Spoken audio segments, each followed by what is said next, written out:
रामायण में माता सीता को सहनशीलता और त्याग की मूर्ति माना जाता है। लेकिन क्या आप जानते हैं कि जब अधर्म और अन्याय की सीमा पार हुई तब माता सीता ने महाकाली का रौद्र रूप धारण किया और सहस्त्र रावण का अंत किया।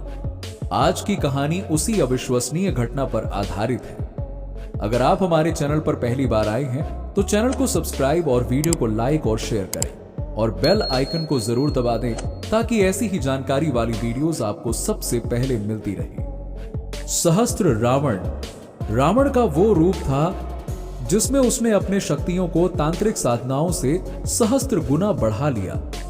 उसके पास सहस्त्र सिर और अनंत शक्ति थी, लेकिन उसकी ताकत का आधार अधर्म और अहंकार था। यह माना जाता है कि सहस्त्र रावण में सहस्त्र सिर, सहस्त्र भुजाएं और अनगिनत शक्तियां थीं। वो अमरता प्राप्त करने के लिए महाकाली का उपासक बना और अधर्म के मार्ग पर चल पड़ा।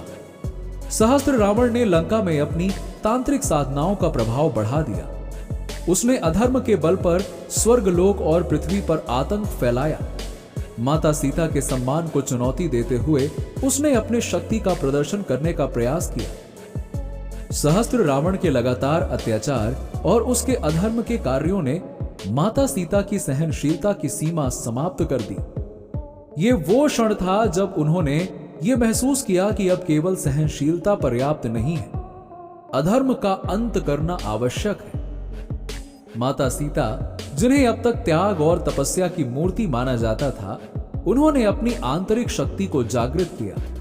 उनका शरीर विकराल और दिव्य तेज से चमक रहा था।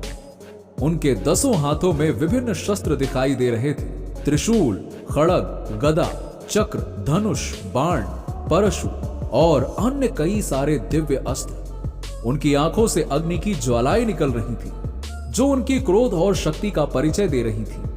उनकी छवि इतनी भयावह और अद्वितीय थी कि स्वयं सहस्त्र रावण भी थर्रा उठा। जैसे ही माता सीता ने महाकाली का रूप धारण किया, प्रकृति ने भी उनके साथ अपनी शक्ति दिखानी शुरू कर दी। आसमान में गड़गड़ाहट शुरू हो गई, चारों ओर अंधेरा छा गया और वायुमंडल में बिजली चमकने लगी। धरती कांप उठी और समुद्र की लहरें ऊंची उठने लगी। यह संकेत था कि कोई असाधारण शक्ति जागृत हो चुकी है और यह समय अधर्म के अंत का था। सहस्त्र रावण, जो अब तक स्वयं को अमर और अजेय मानता था, इस रूप को देखकर भयभीत हो गया। वो समझ गया कि यह शक्ति साधारण नहीं है, यह वो शक्ति है जो सृष्टि का निर्माण और विनाश दोनों कर सकती है। युद्ध शुरू हुआ। सहस्त्र रावण ने अपनी सारी तांत्रिक शक्तियों का प्रदर्शन किया, लेकिन वो महाकाली की शक्ति के आगे टिक नहीं पाए। यह युद्ध केवल शक्ति का नहीं, बल्कि धर्म और अधर्म के बीच का संघर्ष था। महाकाली ने अपनी दिव्य शक्ति से सहस्त्र रावण के सहस्त्र सिर और भुजाओं को एक एक करके नष्ट कर दिया। अंततः सहस्त्र रावण का विनाश हुआ और उसका शरीर भस्म हो गया। सहस्त्र रावण के विनाश के बाद अधर्म का अंत हो गया और धर्म की विजय सुनिश्चित हुई।